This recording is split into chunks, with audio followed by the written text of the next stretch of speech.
These 6 individuals have made a choice to work, a choice to sacrifice, put themselves on the line, represent you, this high school. This is your team. Hoosiers. They needed a second chance to finish first. Welcome, ladies and gentlemen, to the championship game. You're not the new coach. Are you expecting somebody different? Younger. Most incredible and improbable confrontation. Well, those of you who don't know, my name is Norman Dale. I coached college ball for 10 years, but it's been 12 years since I've blown this. In the illustrious history of the Indiana High School basketball tournament. That's a hell of a team you had there. You knew that team? I know everything there is to know about the greatest game ever invented. With a pint size hardly big enough for 3 syllables, Hickory Huskers, enrollment 64. Out of here, right now. You kicking me out? Yes, don't come back until you learn to keep your mouth shut and listen. Take on the defending state champions, the Mighty Bears of South Bend Central. Run you off the boards. You got to squeeze them back in the paint. Make them chuck it from the cheap seats. Already calling this the game of the century. I've seen them, the real sad ones. They sit around the rest of their lives talking about the glory days. News people from all over the Midwest are here to witness Hoosierland's version of the Cinderella story. It's got to work out this time, or that's it for good. The starting lineup for the Huskers. Well, my boys only know basketball, farming, and school. A basketball hero around here is treated like a god. You know, most people would kill to be treated like a god just for a few moments. Forget about the crowds, the size of the school, their fancy uniforms, and remember what got you here. If you put your effort and concentration into playing to your potential, to be the best that you can be, I don't care what the scoreboard says at the end of the game, in my book, we're going to be winners. Let's win this and for all the small schools who never had a chance to get here. I love you guys. Team! Gene Hackman, Barbara Hershey, Dennis Hopper. Hoosiers. They needed a second chance to finish first.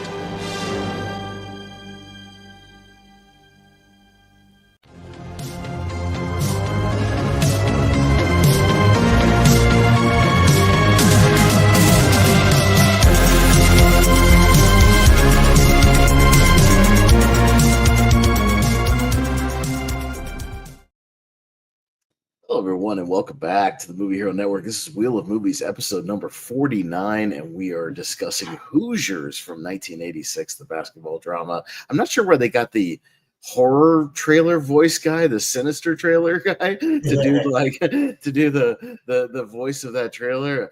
They needed a win. Hoosiers. Yeah, it's like I feel like it's like something's descending on the small town, like a killer is about to show up. The Hickory Hatcher. Yeah, that's right. But anyways, I am awesome as hell, and I'm joined as always by Richie Goodacre. How's it going, Richie? I'm doing good. And did he realize he said the tagline twice? You know, second chance to come first. Yeah. You know, second. I heard you first. Yeah. Well, you know, they wanted to make sure you got the idea, you know? So, some executive came up with that tagline for it, and they're like, we're going to use it on the poster, and then we're going to put it in the trailer. You know what? I'm so proud of myself. Say it twice in the trailer. So, he's very happy with that. Yes, we were discussing Hoosiers, directed by David Anspaugh, and who also directed his other sort of movie of note, Richie, another lauded sports drama, Rudy. So the guy who directed Hoosiers directed Rudy. He's got some sports cred there. November 14th, 1986. It's this is one that I've only seen actually once before, Richie. And this is kind of only really my second viewing. I wasn't one of those guys who kind of grew up with this movie or saw it on cable a lot, or I'm not like a giant basketball fan either. I was in the 90s, during the sort of Showtime era. Yeah, the Showtime era. Yeah, Jordan and Shaq and Charles Barkley, those guys.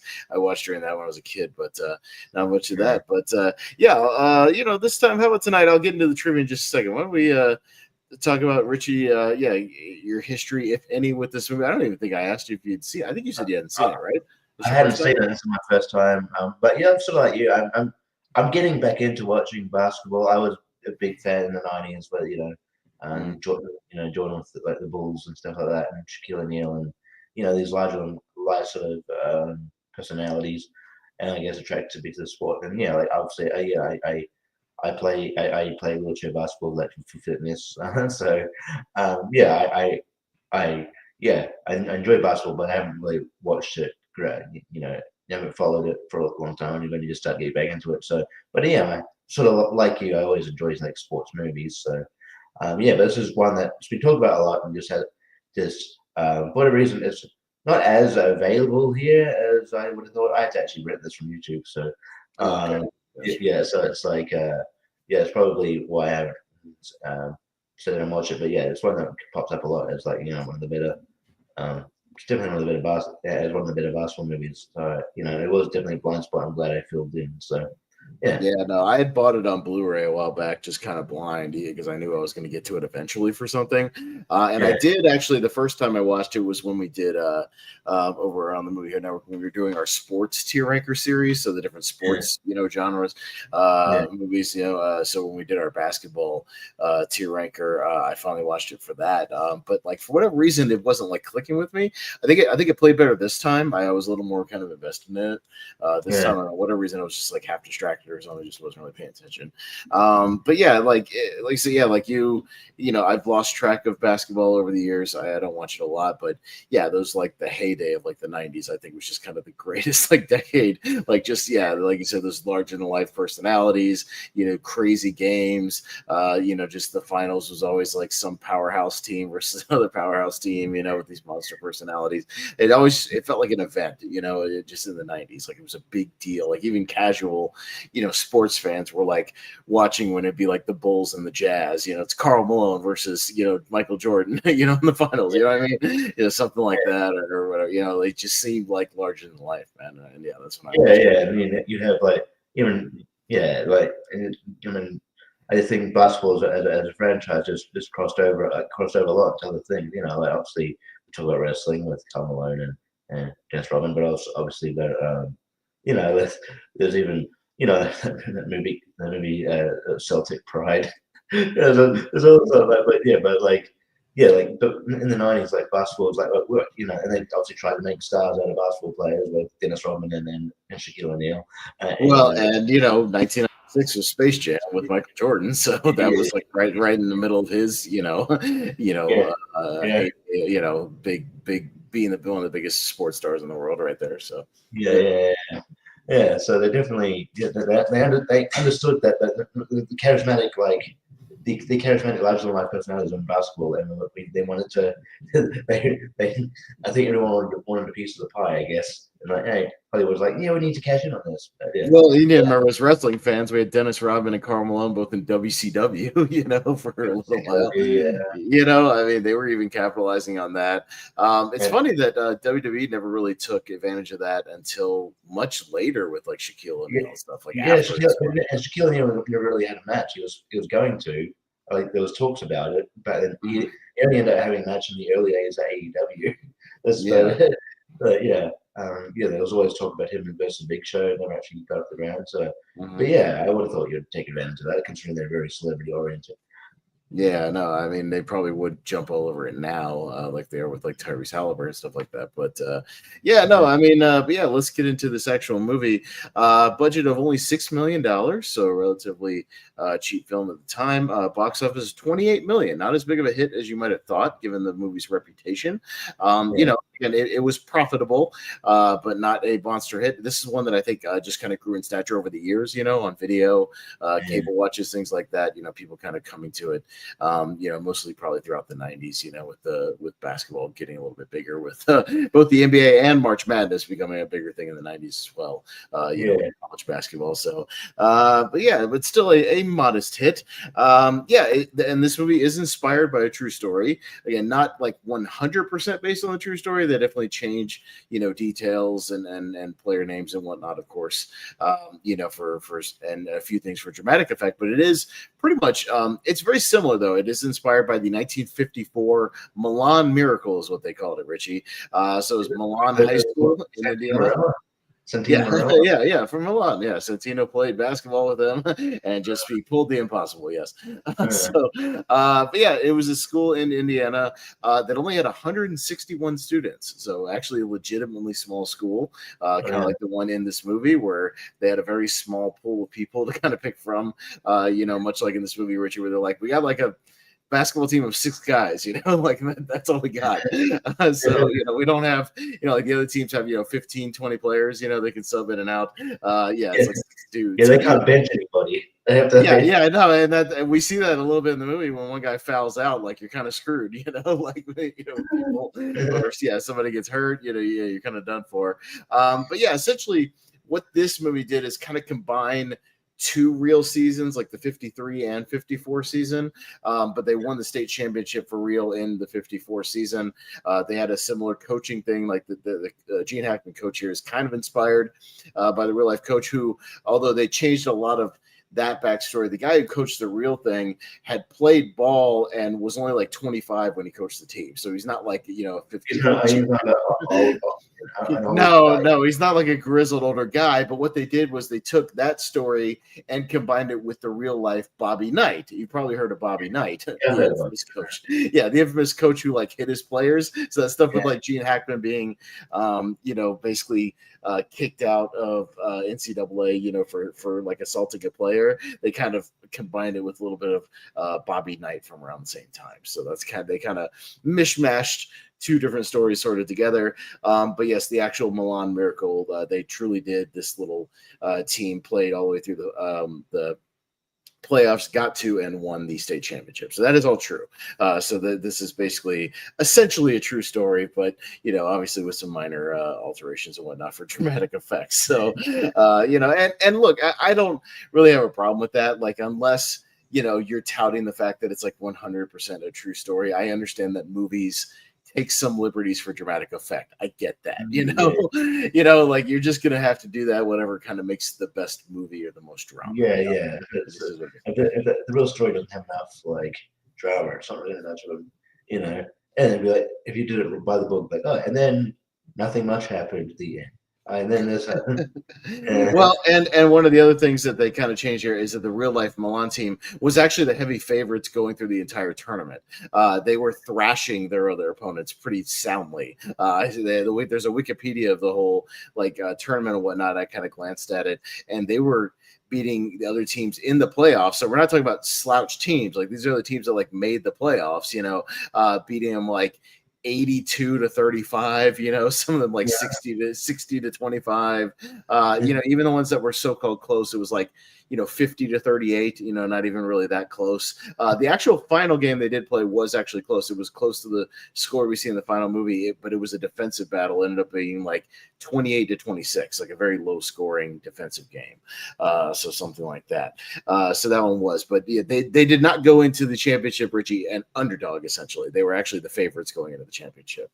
In the real life. So yeah, of course they alter that because you want the small team to be the underdog. That makes sense, right? For dramatic purposes. It's the Rocky effect. You want them to be the underdog. You want to be like, oh, they're kicking us, and they still kicked us, and they still kicked us and won. Okay, yay! What underdogs they are. Yes, it's like every time they try to make Sami Zayn an underdog when he, he's beating Gunther and he's an Intercontinental Champion. You've beaten Gunther and Braun Breaker. You're not an underdog. Yes. So, anyways, that's a whole nother topic, maybe for the Lonely Marks in a little while. We'll tell you, if you want to hear us talk about Sami Zayn and wrestling underdogs, you can tune in to the Lonely Marks Wrestling Podcast. We'll get to that at the end of the show. So some of the notes here: 2 Oscar nominations for the movie.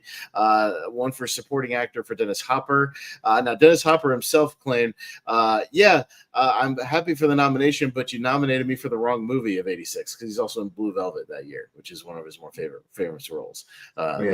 David Lynch film, and he believes that's his best role. And I tend to agree. I think the performance in Blue Velvet is, a crazier, more nuanced, Oscar-worthy performance. So I kind of agree with Hopper there. But he does get an Oscar nomination for this. The movie itself not nominated for Best Picture. I think going through the things, and I can see why. Again, it maybe didn't quite hit as much as like a Rocky type situation. But also nominated for score for Jerry Goldsmith's score. The score is good. I'll give it to them for score. That's good. That makes sense. Yeah. So those are your two there. A lot of the actors who play the players, Richie, were actual real NCAA college basketball players. So all these guys are doing kind of their own basketball in the movie, just obviously very choreographed basketball, but they were all real. And a fun fact is that when they went back, because they filmed this during the off season, obviously, of their college, basketball, when they went back, they were suspended for 3 games, all of them, because apparently it's against NCAA rules for players to get paid to play basketball. And they consider this them getting paid to play basketball. Although that, again, it seems weird given the fact that it's fake basketball. Yeah, they're not playing real basketball. They're doing scripted, choreographed basketball. So it's like, if it's like wrestling, this is not real basketball. They're not really playing. They're doing scripted basketball. So again, a weird thing there, but yeah, that's an interesting fact that I was able to dig up there. One thing I dug out, you're probably going to get to it, but is it like that they had trouble getting extras for this? Yeah, so they had trouble getting extras for the final game, even putting out casting calls in Indianapolis where they put it out. So they got like the local high school, teams like play real games there, and then bring all their fans as well. And then they were shooting around that. So like they had all these people there, and depending on the shot, they were like shifting people around, in the arena and whatnot. But it really wasn't this giant arena that's still there to this day. But yeah, they had to like schedule actual basketball games there to get fans. And so they got these little high schools playing in this giant arena. They're kind of just regularly scheduled basketball games. So that's pretty interesting. Yeah. That's fun. Mm-hmm. Also, Jack Nicholson really wanted this movie. He really wanted to do it, but he wasn't able to because he was actually called as a witness during the scheduling period during a trial. So he wasn't on trial himself, or a lawsuit, I should say, a civil lawsuit, but he was called as a prime witness in a Timothy Hutton MGM lawsuit. So he was unable to because he was involved in being a witness for this lawsuit and whatnot. So he really wanted the role, and I could see that. I could see it. Yeah, I could definitely see it. He said he then saw the movie when it came out. He liked it, but he went up and told the director later, well, your movie was really good, but had I been in it, it would have been a mega hit. So he claims he could have made the movie bigger, essentially, had he been. And he might not be wrong. He was a very big star.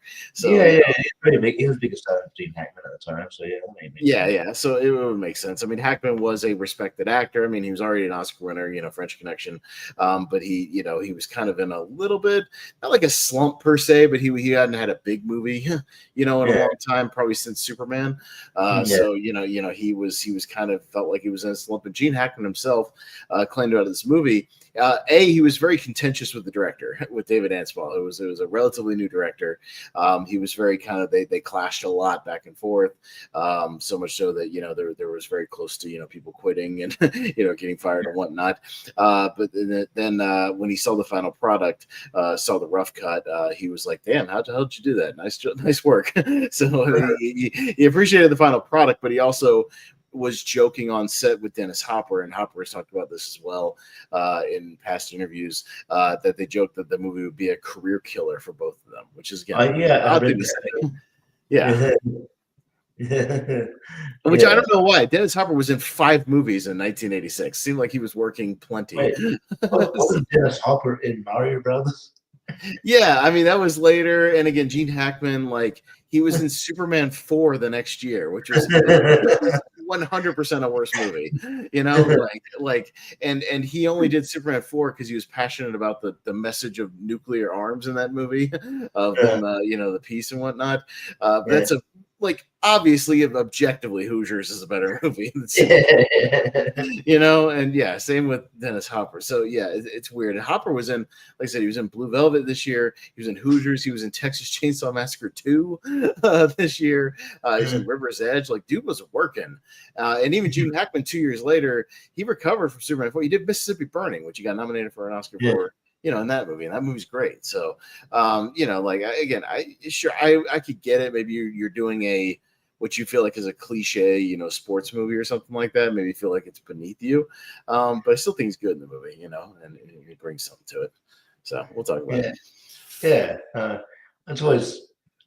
I reckon if like you know how like you know Rick and Morty have all those alternative universes. I reckon if there was an alternative universe, I'd go to like you know if the alternate casting played out. I just wanted to, you know, go into a world where all these movies had the casting, the actual casting that happened, that was going to happen because that would have been quite interesting. Like, you know, I won't go on too much of a tangent, but you know, did you know like Weapons, which is really good movie, one of my favorite. Pedro Pascal. Weapons. Pedro Pascal was supposed to be in that movie. I'm like, yeah, why are you in everything? So he would have been in like 3 movies in a month, yeah, essentially at the box office, basically. Yeah, but the writers strike pushed it back, so it made it hard for him to do it. But yeah, so he was supposed to be in it, and then there's this chick that was from that movie A Different Man, and this movie called Worst Person in the World. Can't remember her name, but she was meant to be Julie Garner's character.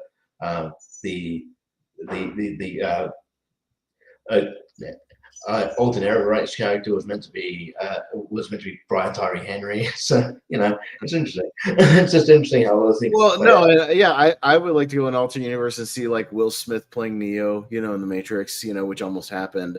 You know, stuff like Sean Connery in Lord of the Rings, you know, which again also like almost happened. Him playing Gandalf would have been really weird, but interesting. Yeah, I mean, you know, I'd like to go see alternate universe stuff with like, you know, the people who almost made movies, or go see like the Nicolas Cage Superman movie that never happened, you know, things like that. You know, there's a universe out there where certain projects you know, actually happened, or different casting choices of people, you know, who the directors originally wanted or whatever, you know, these happy accidents. So yeah, I and go back and see the Jack Nicholson version of Hoosiers. Maybe it's a different movie. I don't know. The USA Today, their readers all submitted Hoosiers as the #1 sports film in a poll. So there you go. And it's made several other, sports movies of all time lists. And then our last thing before we kind of dive into the movie, again, not a whole lot to dive into here. I think it's a pretty standard sports film, you know, plot wise. You know, we'll kind of talk about the characters and whatnot, some of the arcs, but it shouldn't take that long to kind of breeze through. There's a lot of montages in this movie, you know, a lot of sports montages. So there's not really much to talk about as far as that goes when we get there. But I've covered 1 or 2 of these here before, but we're going to travel back to November of 1986, Richie, for the box office. What was tooling around? I think we talked about this before, actually, because we had other movies from 86. But Crocodile Dundee, giant hit that year. Boy, did people love them some Crocodile Dundee over here, Richie. We were just fascinated by Paul Hogan. Probably more fascinated than we are. I mean, he hadn't done much for a while. But definitely. I would say put Australia on the map on the world stage, probably. You know, at least in Hollywood, America. So but people loved it, man. So Crocodile Dundee was like the #1 movie of '86 over here. It's kind of bizarre, but yes. Color of Money, totally around the box office, doing well. You know, Tom Cruise, he had this and Top Gun in theaters at the exact same time. So Top Gun was still in theaters after coming out in May. Okay, it's crazy. That movie was a monster hit. That movie made a ton of money. Oh yeah, that's it's crazy. Yeah, and then Tom Cruise still doing good box office numbers to this day. He's one of the few movie stars we have. One of the few, yeah. Star Trek 4, The Voyage Home was a big hit. You know, the one with the time travel and whatnot. You know, That's a whale, not the whale. that's the whale one. Yes, that is the whale one. Number 4 of the month, Soul Man with C. Thomas Howell and blackface. Remember that movie? Yeah, Have you ever seen it? Yeah. I think I did. Right, I think I watched a little bit of it on DVD like back in the day, but I didn't get through it. I don't know. But yeah, I do remember. Yes. Got Peggy Sue Got Married was a hit around the time. An American Tail, the Don Bluth, 5 movie, doing pretty well. A re-release doing well of Song of the South, the banned Disney movie. No, wow, that's different times. So not only did they re-released it, they wouldn't even think about doing that this time. So theoretically, you could have gone and watched Song of the South and Soul Man on the same day. That's bizarre to think about. This doesn't hold up. Yeah. Jumpin' Jack Flash, the Whoopi Goldberg movie. She was starting to do a lot of mainstream stuff after The Color Purple. And oddly enough, still tooling around in a few theaters, Blue Velvet, the other Dennis Hopper movie. So there you go. Let's jump into it. So Hoosiers. So we already kind of talked about it was your first viewing, like my second viewing. It's just one of those ones that I've always kind of respected, ever since I saw it. I knew its reputation. That a lot of basketball fans or people who love college basketball, especially is a favorite. And a nice little true story. Maybe me. I prefer slightly edgier basketball movies. I still contend White Men Can't Jump is the best basketball movie ever made. I love that movie. I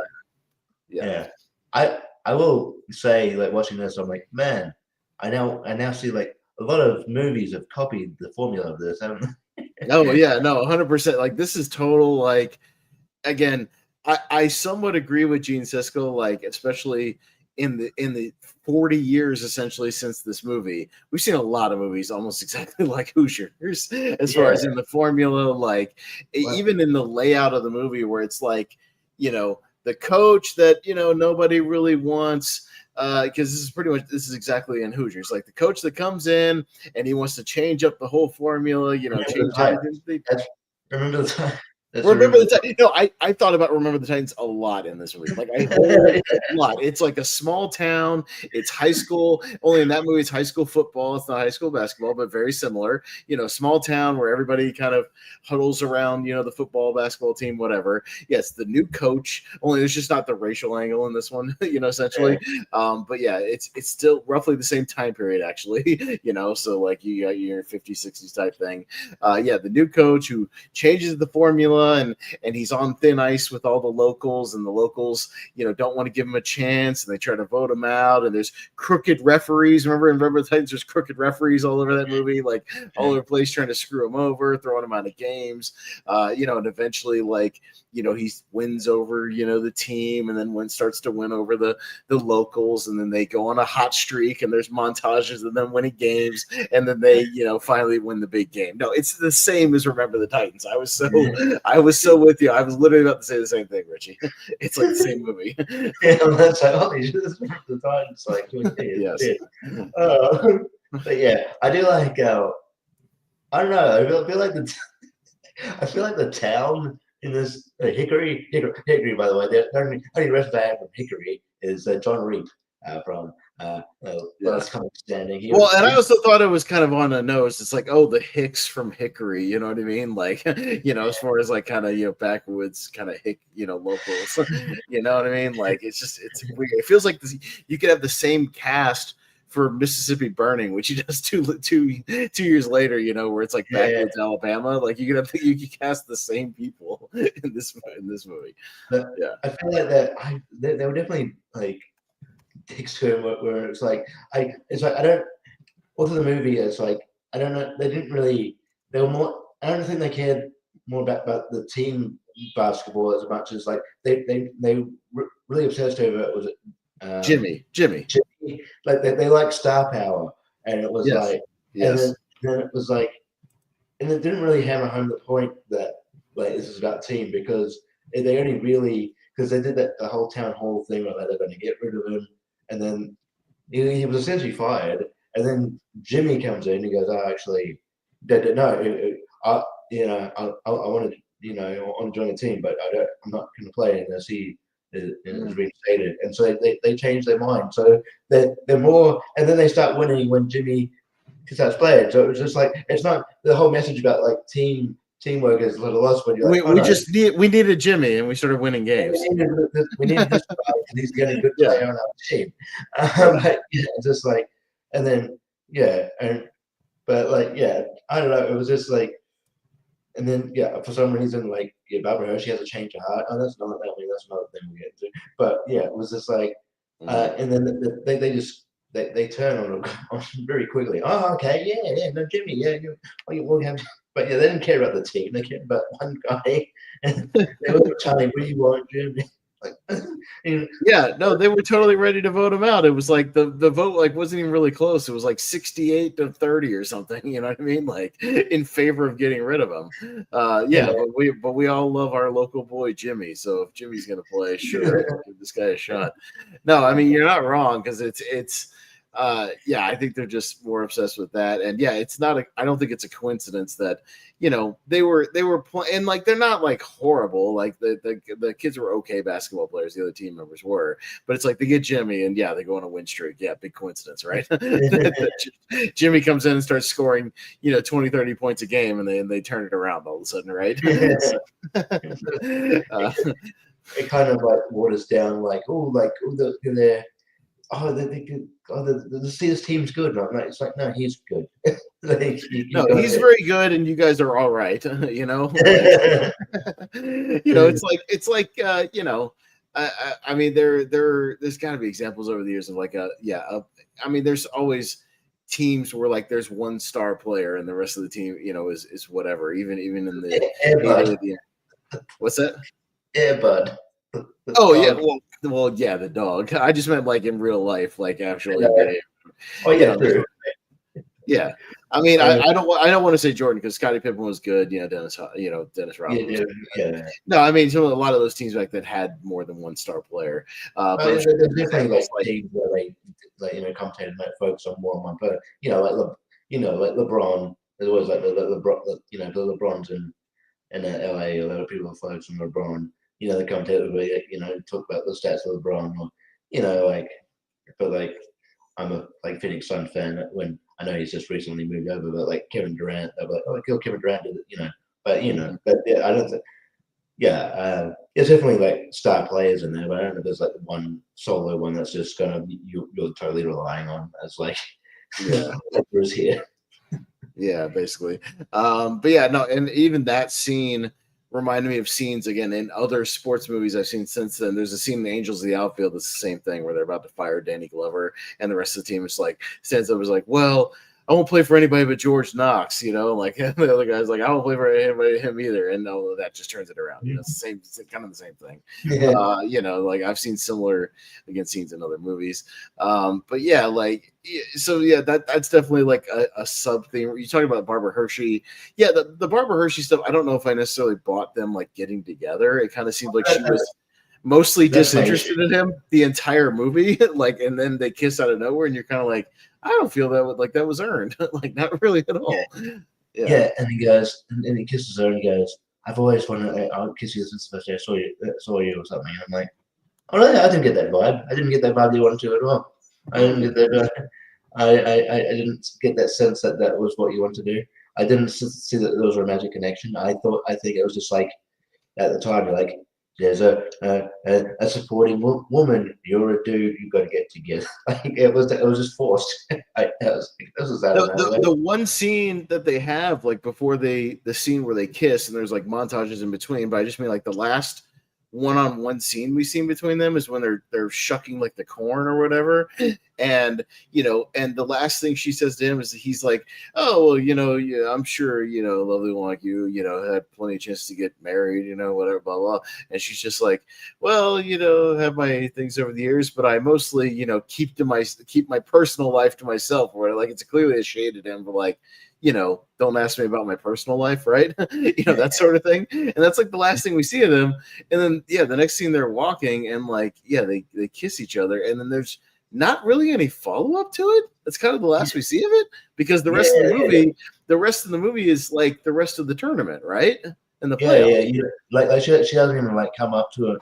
Like how like sometimes the the love interest comes up and like joins in the celebration or whatever, or because there wasn't even none of that. You're like, okay, are they together, or they just have a moment, or like what the like like it was weird. I'm like, you didn't I don't know, like even her character, like even you didn't almost didn't need her. You could have had someone. You could. I don't know. It was weird the way it was. She was mainly there in the first half to just keep saying, "Don't approach Jimmy. Don't talk to Jimmy." That's like her whole thing, her whole character thing. Essentially, the first hour of the movie is like, "Don't bother trying to recruit Jimmy." And she was there to easily convince the town, hey, give him a second chance. But I don't know why and to tell them that they were having. But she's not the one to do the second chance. Jimmy does. So like the same thing. Like again, you take that out of the scene, it's still the same scene. Just Jimmy, is the one that rallies the town.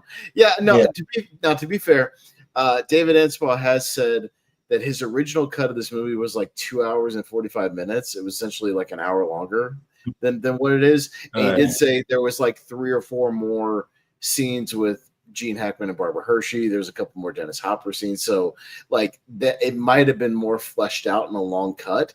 Not necessarily that I want to see a 2 hour and 45 minute cut of this movie, because I really don't have any interest in that. But to be fair, I guess there was more development of that relationship there. So there might be more on the cutting room floor. Richie. Yeah, I think that's to the detriment of that. And as well, it was like, like you probably could have, I guess, as well, like if you, it makes sense that there's probably stuff like Dennis Hopper left on the cutting room floor, because like you get the sense that obviously he's an alcoholic, blah blah blah, but you don't.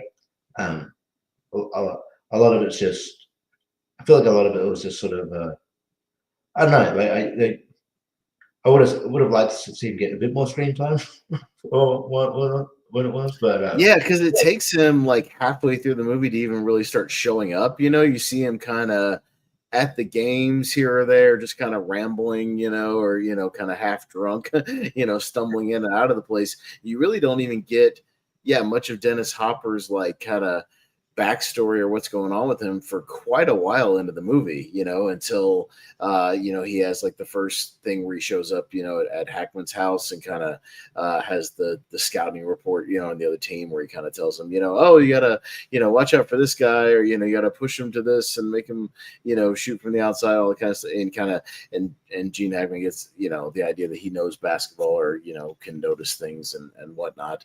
And then it's kind of weird when they have like, he cleans himself up and he's like, doing pretty good. And then all of a sudden, kind of for not much reason at all, he like relapses back into the alcohol. Like, I feel like there's a scene missing there, like where there was like an incident where he started drinking again. I don't really understand why he's picked up the bottle again. I really don't. Yeah, they don't explain why he fell off the wagon. They find him like was it he's in like in the snow or something? Is it like?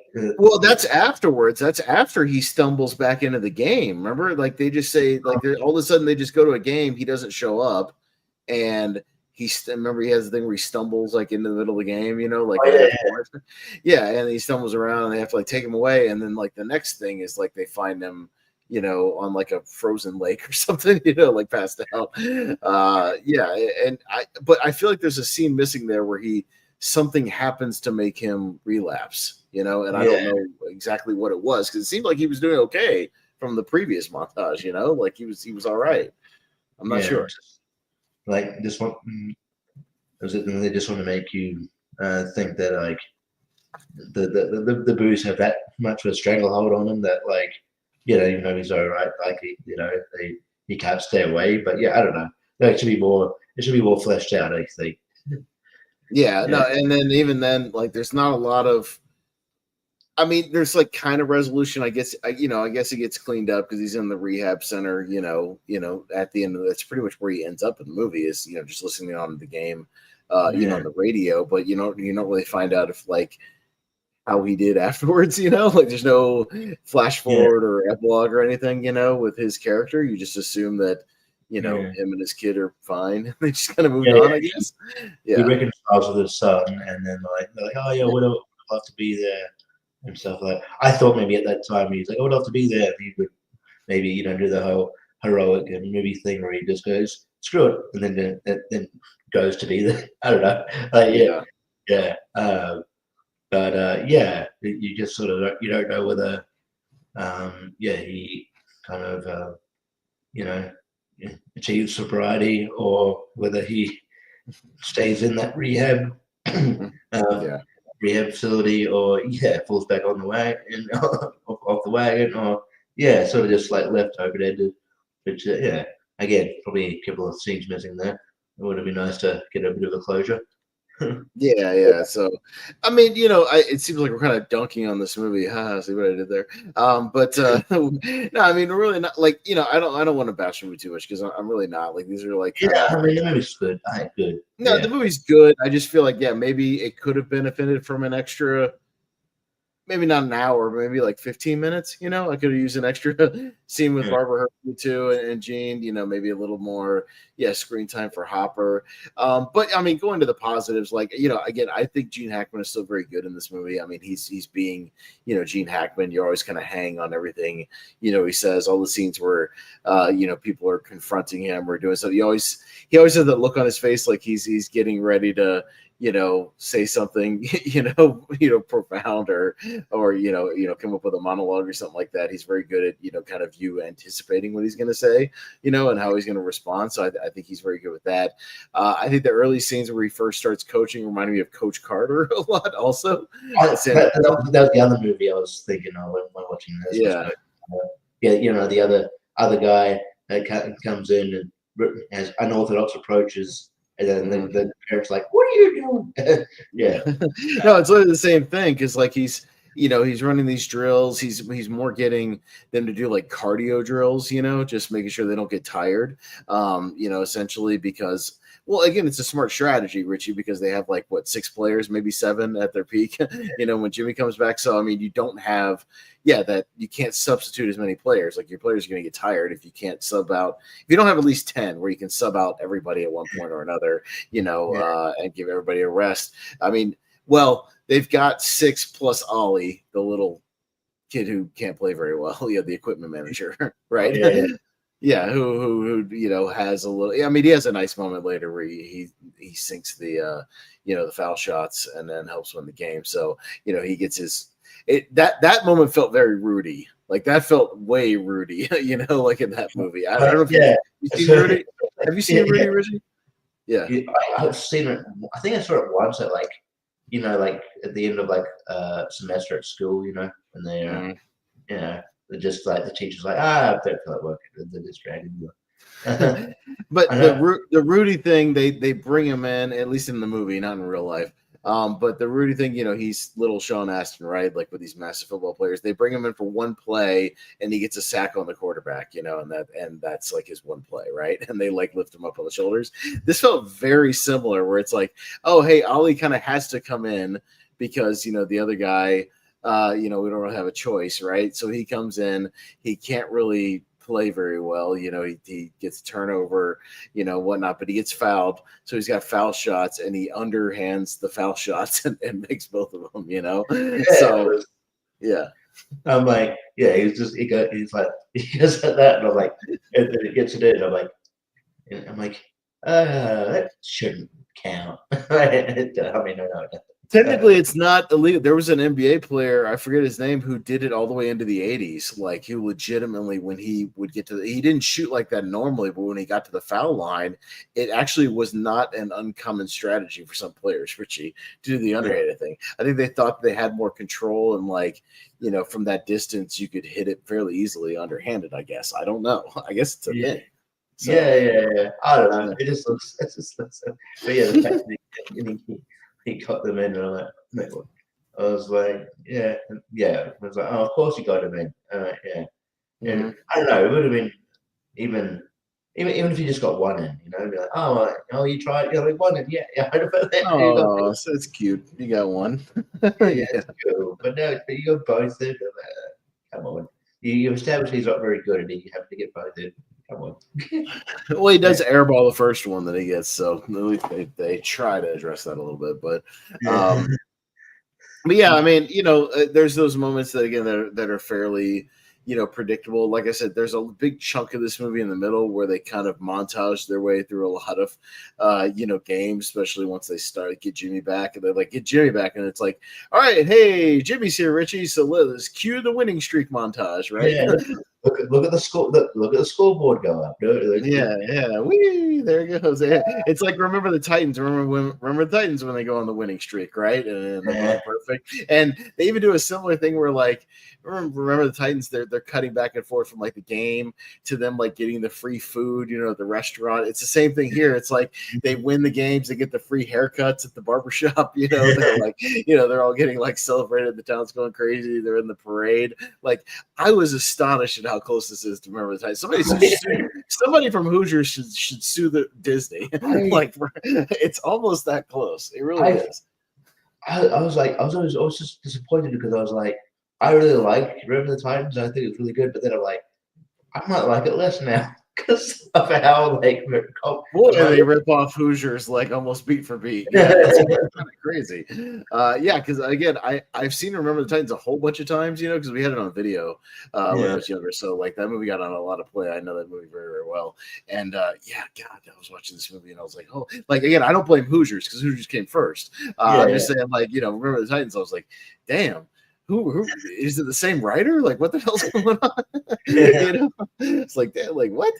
So I don't know what's going on there. I'll have to investigate and see if it was like maybe a writer. I don't know. Same one. We'll see.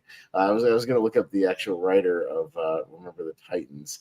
Let's see. I just had it. Where is it? All right. So here's the IMDb page. Let's see. Director is Boaz Yedkin. I don't know who that is, but no, I don't want that. I want to go to the writer. All right. So writing credits, only one guy, Gregory Allen Howard. Let's see. No, he wrote Ali, so he wrote another sports movie the year after. So that's something.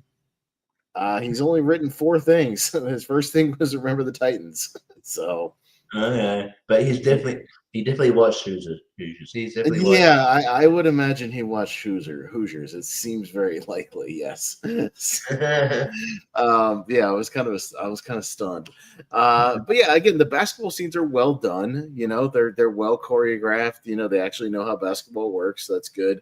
I enjoyed the fact that he was always tussling with the the crooked referees, and he was getting thrown out for nonsense. Again, just like in Remember the Titans. Remember Will Patton is like arguing, that one game where he's like arguing with the referee the whole game, and he's like, and the guy keeps calling like holding on him, over and over again, and he's like, call this game fair, call this game fair, and he almost gets thrown out of the game. It's the same thing in this one where he knows it's like crooked, and he can't, seem to get a one up, and he's thrown out of the game. I did appreciate that time where he got kicked down on purpose just so that Dennis Hopper could take it. That was actually pretty clever. Yeah, where he does that so because Hopper could kind of get his confidence going or whatever. And he ends up coming up with kind of the final play sequence. That was good. I like the fact that the other team that was playing dirty against them, that was just like fouling them a lot, and whatnot, and they finally like the one guy just like blatantly, just pushes him on the layup attempt. Homeboy just straight up comes over and punches him in the face. I thought that was pretty great. And then they have like a big brawl. The one dude gets shoved into the glass case. That was fun. I enjoyed that. I enjoyed Hackman kind of freaking out every time, the refs wouldn't call something. That was good. Again, the basketball stuff is fun, for what it is. It does get you going. The extras are good. They get you hyped. The music is good.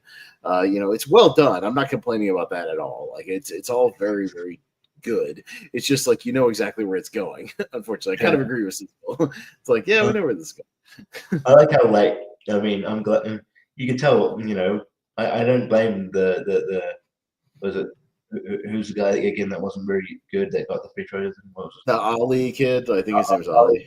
I don't blame him for not getting Barber because it was such a lame thing. But when that guy from the team he goes did that lame trash talk before him, he's like, I guess they make him small, and yeah, I guess they make him small in the South or something. It was so lame. I mean, but the other guy acted offended for him, like, oh, don't pay that any attention. I'm like, it's such a very soft kind. It's a very soft like bird. I'm sure he doesn't care. Oh no, he was like, oh, they make him small on the farm or something like that, and I'm like, yeah, so, and then so when we beat you, yeah, you can go home and cry about it, like that's what I'd be like. All right. Yeah, there's not even like a resolution to that. You don't even have like, I kept fully expecting, because what any other sports movie do would at least have a thing where they make eye contact, like Ollie and that guy, and he like kind of like gives him a head nod or something. Like they don't even do that. There's no like follow-up line and he pieces out. Yeah, they just left, I guess. All right. So, and I kept waiting even for like the big motivational speeches that never really came. Like he makes a few, like it almost seems like he's gonna make like a motivational speech, but it's kind of like a half of one. I kept waiting for the big, the big like rah rah, sort of thing. And like, and we never really get that per se. Like it's more just him to kind of casually just talking to the players for the most part. But there's no like pump you up like, let's get out there and win one for the whatever. Like Denzel has one and Remember the Titans, about like the gods and the Titans, whatever. And Will Patton even has the mini one where he's like in the huddle where he's like, you make sure, they never forget the night they played the Titans, like that sort of thing. Like, the little things like that. But like, I feel like Gene Hackman never quite has that moment. He just kind of like talks to him, just very casually. Yeah. And he has that gravitas. So I think it's actually good cast because like, you see in like stuff like, Crimson Tide, he does have that commanding, like, with playing those Navy sort of, characters where it's like, he can, he commands authority. So he does have it, you would stand that attention if he delivered this impassioned speech. So, it seems like a missed opportunity there. Yeah, no, I mean, even the final game, he's just like, yeah, well, this is where I guess you expect a big speech, but, all I just want to say is, I love you guys and I'm proud of you. Anybody got anything to say? Like, that's pretty much it. Like, there's not really like, any of those types of rah-rah like moments, but maybe it's just Gene is, and that could have been the creative clashing too. Maybe he felt like the character wouldn't do that or something, when he's clashing with the actual movie. So, that's always possible. But no, he's all right. Again, Dennis Hopper is good. I always love Dennis Hopper, man. I like seeing him in anything. So he's always great. He plays a good, like half drunk, and he's fun. Yeah, when he's I liked when he was pacing back and forth in the rehab center before his kid shows up, and he's just like, "There's never been a school this small that's gotten this far, in basketball." And boy, I this one team, I coached him in the last 2 minutes of that game. Another thing, he's just the nurse that's totally not paying attention in the background, doesn't give a shit. He's just going on and on and on, just rambling. Like I thought he was fun. So he had a lot to. Yeah, again, Barbara Hershey, she's doing her best, but I don't think the material is super there for the relationship. Like, it's kind of shoehorned and like a little unnecessary. Like you could have, I don't mind her being in the movie necessarily, but I think the relationship is a bit strained and shoehorned. But I think you can agree with that, right? Yeah. Like I don't think that part was necessary. Yeah, she could just be, like she could realistically, she could have been Jimmy's mom. She could have been Jimmy's mom or something, or it could just end with, Gene Hackman like earning her respect or something. They don't have to hook up. Yeah, well, it could have been a thing where, because I know they said she's like a neighbor or something. She's kind of looking out for Jimmy because something happened to him, like I guess with his parents or something like that. They could have switched it just slightly, have her be Jimmy's mom, maybe like something happened to where there's something to where Jimmy doesn't want to play anymore, and she's kind of protecting him, because he's very shy or whatever, just not very social. And then but she could be the one to encourage him, when he does turn around. And maybe she doesn't respect the coach or doesn't like his methods, doesn't want Jimmy to get involved with that. And then eventually, at the end of the movie, she comes around to it, and she's in the stands cheering or something, for her son and for him. Like there's a very simple story there you probably could have tweaked to have that. And maybe you can still give him a hug or whatever, or thanks for everything you did for Jimmy, whatever, that sort of thing. But like they don't have to have a relationship per se. It's one thing I like about what it could have been.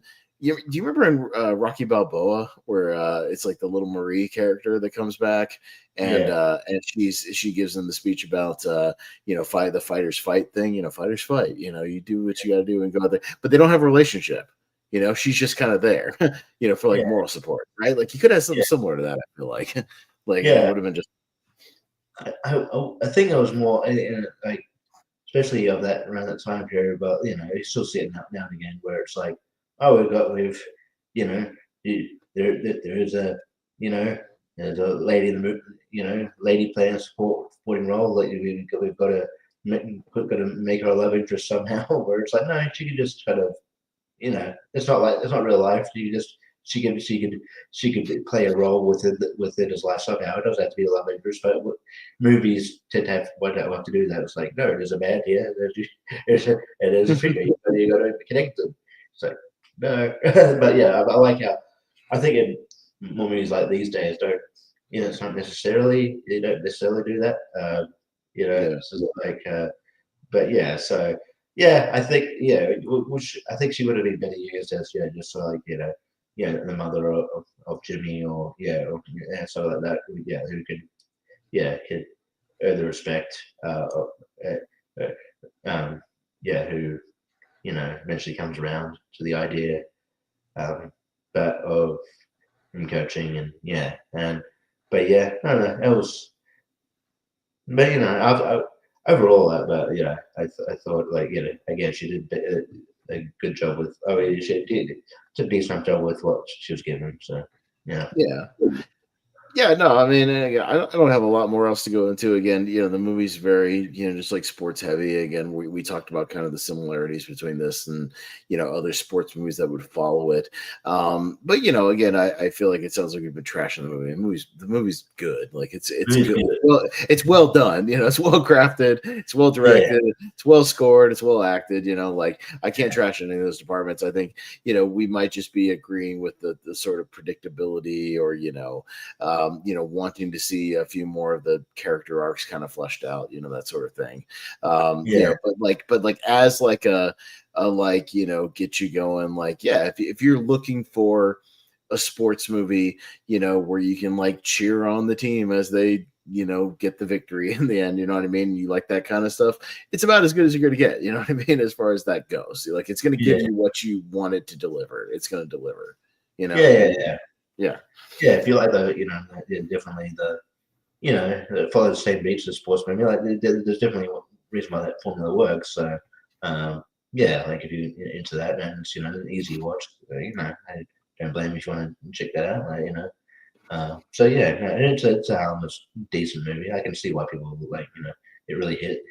But I can understand probably if you go to Hickory, if you go to Hickory, they probably tout it like it's like the biggest achievement, it's like Rocky to Rocky to definitely there's colleges in Indiana that in different schools they'll play videos at the beginning of their their games and they'll play stuff from Hoosiers, it's a big and Indiana basketball is a big deal, so of course this is the movie representing Indiana basketball, Richie. So no, and I get it. It's like Rocky if you live in Philly, it's a Philadelphia thing where it's big on the thing as well. Apparently if you actually do go to the town where they filmed this, the gym that they use for the little gym for the Hickory gym is called the Hoosier Gym to this day. It's a real gym in a real school. So, you can go to the Hoosier Gym. So they're very proud of it. I would be proud of it too, I guess, if it was representing my, home state and it was a staple of, basketball and whatnot. Yeah. So I understand. This might be a basic question from an Australian, but what does Hoosier actually mean? Hoosier is it's just a name for it's an Indiana thing, I think, pretty much. I don't know exactly. Again, I'm not from there, so let's see. I'll look it up for you. It's a nickname for the residents of Indiana. They're just Hoosiers. So that's what I thought. That's just what they call you if you live in Indiana. you're a Hoosier. Oh, yeah, fair enough. So, and this movie basically is that. So, there you go. Yeah. And they're not the Hoosiers in the movie. They're the Hickory like Huskies, right? Or the Huskers, or Yeah. Huskers? Is it Huskers or Huskers. Husky? Huskers, yeah. It's because they're like corn husks, yeah, like Huskers. Yeah. So it makes sense. It's a little farm town. Yeah. But yeah, any other kind of final thoughts on Hoosiers? I know that, again, we didn't go like beat for beat through this movie just because I don't think it's like really necessary. You know this formula, like you know the beats of this movie when you start watching. You're like, okay, the coach comes in, he's gonna change it up. The town people don't like it, he clashes with them a little bit. The players, there's a little tension, but then they get on board. They lose their first couple of games, Richie, like always. They can't quite get adjusted. They get the star player. They have the winning montage. We get to the tournament and we win some more and win the tournament, win the championship. That's pretty much it, Yeah, it's very formulaic in that way, but like they can't get mad at Hoosiers too much because it is like an older film that probably can, kind of almost inspire that kind of formula. So, but it's a good movie, and Gene Hackman is quite good, and good cast, and like the basketball scenes are really well done, and I think it's like if you look at the trivia of this film, it's just just a accomplishment in itself that it got made, considering they really had a few. There's a few things they had to work around, but it's kind of cool. It's just it's cool. It's a cool story that that they got to tell, and a cool story that they got that they're able to highlight Indiana basketball and highlight we're able to make this film. So I did dig it. I think it was pretty good. But I guess sometimes when people, I don't even know who's 128 this would have been on. Maybe Jordan's. No, I think it might have been Dan's actually. Oh, okay. Which makes sense. Yeah, he's a sports guy, so yeah. Uh-huh. But but sometimes and people people, obviously it's subjective, but somebody hypes it up, you're like, you got this, but you got this idea in your mind, like, oh, it's going to be like this, and then it doesn't reach that way. But but it's still good. It's still pretty good. So overall, I'm positive on it. Yeah, no, I mean, if we were doing this on tier ranker fights, like it'd be in that kind of B plus A minus territory. You know what I mean? Like not quite like an S tier movie. Because to me, again, as far as basketball stuff goes, like I think White Man Can't Jump is like my S tier basketball movie. Like that is my jam. There's a little more trash talking, the street ball, just dunking, cool stuff. I like the performances and whatnot, and then the back and forth. So just a little more energy to it, and whatnot. But I mean, if you're looking for like a traditional sports movie, again, that's going to give you what you want it to deliver. It's going to give you that like underdog story, them, fighting through everything and the back and forth and the montages and, the winning, game at the end. Like I can see why people would dig it, like it's one of those things. And maybe it's been watered down in the 40 years when we've seen, like we said, Richie, movies exactly like this or very similar to this, they hit the same beats, maybe it kind of waters this down when you go back to it. So I could understand that. So I guess you also have to put yourself in the context of like, this is 1986 and there's like not that many movies like this yet, but there would be like the 90s and the 2000s, like they would start rolling out a lot. Like maybe after this movie, maybe because the reputation of this movie, would inspire a little more of that. So that's what it is. I guess like Mighty Ducks as well, Coach. No, Mighty Ducks is very similar. Like we said, remember the Titans, Angel in the Outfield is like similar with the ragtag underdogs. There's always movies exactly like that. But to a degree, even it's before this movie, but like the Bad News Bears, the not necessarily misfits, because again, they're not horrible at basketball. They're fine. Although I did find it funny, Richie. It's like we get to the finals of the basketball tournament, and I went, the other team has black players. That's not good. Here we go. white men can't jump. Yeah. Well, they make a big deal about it. They're like all their forwards and stuff are like 6'5", you know, like they're big and they might as well have been like, guys, I don't know, man. They've got 6'5" black. They got 6'5" black people on their team. This might be a little tricky. It's like, dude, have you seen movie 43? Yeah. Like there is that bit, like whether you like it or not. There's the funny bit with Terrence Howard where he's coaching the black basketball team in the 50s, and he's giving the motivational speech, and they're like, I don't know, coach, I don't know if we could do it. And it's the 50s, and the other team is all white. He's just like, you're black. You're black. You're all black. They're white. You're black. You're black. They're white. And they're still like it was very funny. It kind of reminded me of that. If you haven't seen it, like, I defend movie 43, and like they're all just short sketches. That one's funny. It makes me like, you're black. Yeah, no, I like certain sketches. I do. I hadn't remembered like until you brought it up, like, and then I do visualize it. I'm like, yeah, I remember that. I mean, it's a one joke premise, but Terrence Howard sells it for the 4 or 5 minutes. You know? It feels like a SNL sketch essentially, but it's very funny. So it just reminded me of that because they parade the team out at the very end, and I went, they've got like 4 black dudes on their team. Oh, this is We're from the whitest small town in Indiana. Yeah, from the whitest white bread, Hickory, Indiana. Small town, even Ollie himself couldn't get a tan if he tried, you know what I mean? Like I don't think a spray tan would stick to him. I just thought that was a funny thing I'd bring up at the end of that night. I was like, here we go. Oh no. So that's Hoosiers. I did find it interesting. If you actually buy the Blu-ray, I haven't dug into this, but it says on the special features, one of the special features, Richie, is the 1954 actual championship game that they played, the Milan championship game. So that's cool. That's cool. I think more sports movies, if they're like, based on a true thing, like include the true thing. That would be kind of cool. We'll see. Yeah. All right. Yeah. It'd be hilarious if, when we spin the wheel for that next time we get white men kind of. Or we get Remember the Titans. Oh my God. Because I'm pretty sure that's on the wheel somewhere. Somebody had that. Get some other sports movie, that either breaks the formula or is the formula. That would be fun if we spun Remember the Titans and we just talked about Remember the Titans on here. That would be pretty funny. Or White Men Can't Jump. I know it's probably on there somewhere. That'd be great. I'd love to talk about White Men Can't Jump. I love that movie. That movie rules. You want to talk about Jack Howell movie? No, not that one. No, not that one. Oh, we're gonna talk about House Party, not that one. The other one. So that'll wrap it up for today.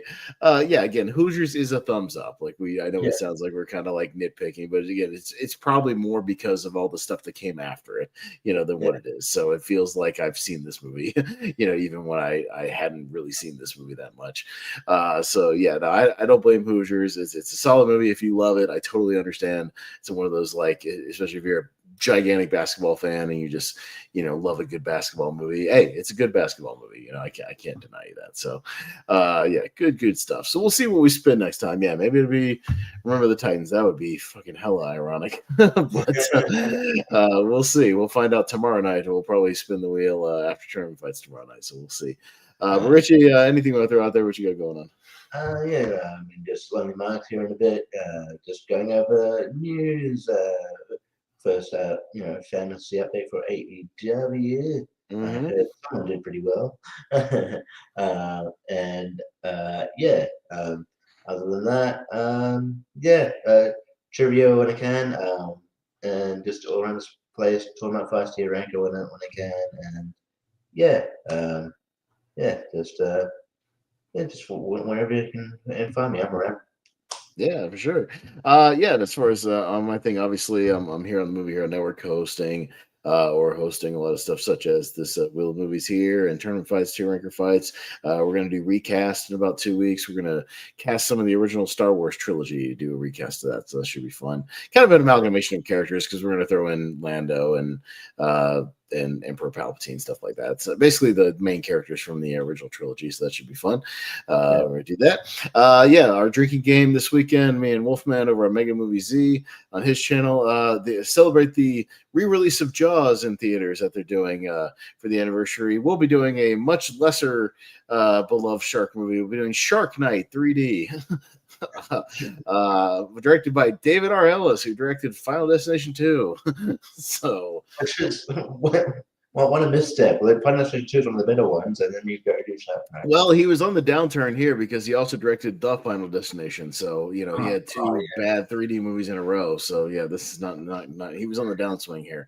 I watched Shark Night, and then right near the end, the projector was broken. So, oh no.